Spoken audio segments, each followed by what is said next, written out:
Anies contoh orang yang tak punya hati. Sebelum gempa dia keluyuran di Jawa Barat, tapi waktu Cianjur kena gempa, jangankan mau berkunjung, dia malah keluyuran kemana-mana naik pesawat jet pribadi yang mewah. Fatwa itu pendapat, fatwa bisa didebat, fatwa tidak mengikat. Fatwa itu opini, tidak suci, meniscayakan toleransi. Dan sebaik-baik fatwa, suara hati nurani. Inilah Fatwa Guntur Romli. Assalamualaikum warahmatullahi wabarakatuh. Salam sejahtera untuk kita semua. Shalom, shalom aleichem, Om Swastiastu, Namo Buddhaya, Rahayu, Salam Nusantara. Anies Baswedan adalah bakal calon presiden yang tidak punya hati.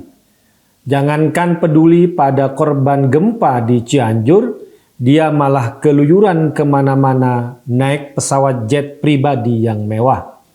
Padahal sebelum gempa, Anies keluyuran ke Jawa Barat, ke Ciamis untuk menghidupkan kembali kantong-kantong gerombolan 212. Katanya di Cianjur akan ada acara yang akan dihadiri oleh Anies. Tapi kemudian digagalkan karena ada musibah gempa. Kalau Anies waras, harusnya dia datang untuk menengok korban gempa dan menyerahkan bantuan. Tapi Anies malah tidak peduli pada korban gempa di Cianjur yang melanjutkan keluyuran pakai pesawat jet pribadi yang mewah. Sebuah rekaman video yang beredar di media sosial yang menunjukkan Anies baru turun dari tangga sebuah pesawat jet pribadi yang mewah. Saya duga ini rekaman video yang nantinya disesali oleh Anies dan pendukungnya. Bisa jadi video itu direkam oleh pendukung Anies untuk memamerkan kebanggaan kalau junjungan mereka datang dengan pesawat jet pribadi. Padahal sebelum kunjungan ke Medan, sebelum itu, Nasdem Sumut membuat kabar kalau Anies datang ke Sumut memakai pesawat komersil biasa dan duduk di kelas ekonomi. Seperti halnya waktu ke Bali, pendukung Anies memamerkan video kalau Anies duduk di kelas ekonomi di deretan kursi paling belakang. Jelas ini cuma pencitraan. Biasanya deretan kursi paling belakang kalau mau naik pesawat diberi kesempatan naik lebih dulu setelah kelas bisnis. Agar antrian tidak menumpuk, makanya yang deretan paling belakang masuk duluan. Tapi yang terjadi setelah penumpang pada masuk semua, Anies baru datang. Masuk ke kursi paling belakang lengkap dengan dokumentasi videonya dari belakang. Dan Anies masuk ke pesawat pun dicuekin, tak ada yang mengenal dan menyambutnya. Pencitraan yang gagal. Dan kemunafikan Anies pun terbongkar di Sumatera Barat. Dicitrakan mau merakyat dan naik kelas ekonomi, Anies malah datang dengan pesawat jet pribadi yang mewah. Sekarang zaman canggih, ada aplikasi yang bisa merekam perjalanan sebuah pesawat. Melalui aplikasi Flight Radar, pesawat pribadi yang ditumpangi Anies itu jenisnya Embraer Legacy 650 yang terbang dari Bandara Halim tanggal 2 Desember pukul 8.23 menuju Banda Aceh yang tiba pukul 10.57. Pesawat jet pribadi itu kemudian bertolak dari Banda Aceh ke Padang esok harinya 3 Desember pukul 14.02 sampai pukul 15.25. Disitulah video Anies turun dari tangga pesawat pribadi itu direkam yang kemudian tersebar di media sosial. Pesawat pribadi itu kemudian terbang dari Padang esok harinya lagi 4 Desember pukul 15.21 ke Pekanbaru yang sampai pukul 15.47. Ini sesuai dengan rute keluyuran politik Anies dari Banda Aceh ke Padang terus ke Pekanbaru.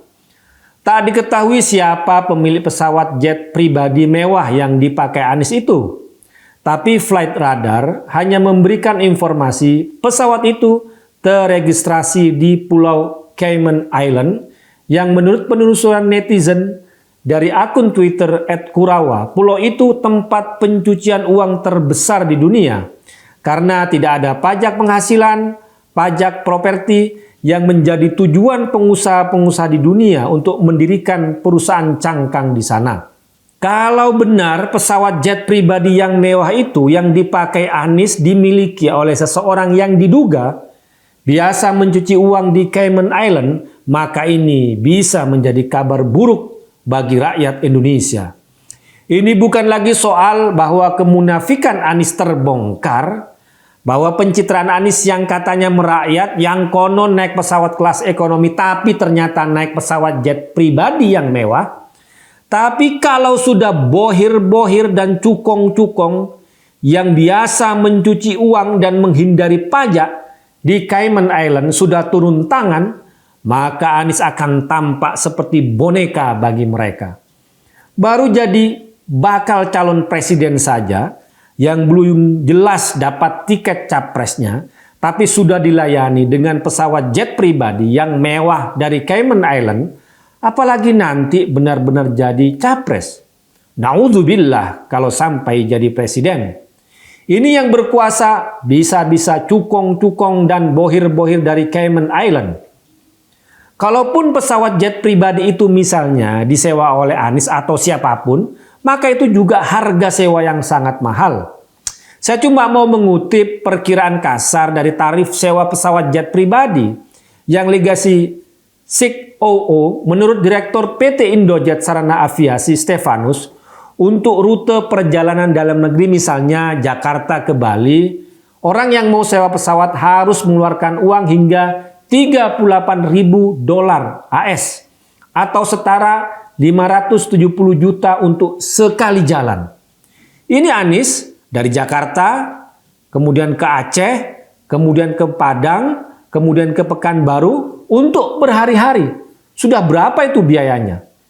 Itu sudah miliaran kalau benar-benar sewa pesawat. Biaya keluyuran politik yang sangat tinggi, yang sangat mahal. Ini baru jadi bakal capres. Belum capres. Belum kampanye pilpres. Padahal salah satu penyebab korupsi di Indonesia adalah karena biaya politik yang sangat tinggi, yang sangat mahal. Sehingga seorang pejabat harus korupsi untuk melunasi utang dari biaya politiknya. Atau menjual proyek dan akses kekuasaan ke cukong atau bohir yang mengongkosi biaya politiknya. Kemunafikan Anies sudah terbongkar. Kita tunggu saja apa Anies berani menjelaskan siapa pemilik pesawat jet pribadi itu yang dia pakai, yang terregister dari Cayman Island. Apa yang punya bohir atau cukong pencuci uang? Apa dia sewa? Yang prediksinya saja miliaran lebih. Siapa yang bayar sewa? Berani jujur itu hebat, kata KPK. Tapi apa Anies berani jujur? Saya tak yakin. Wassalamualaikum warahmatullahi wabarakatuh.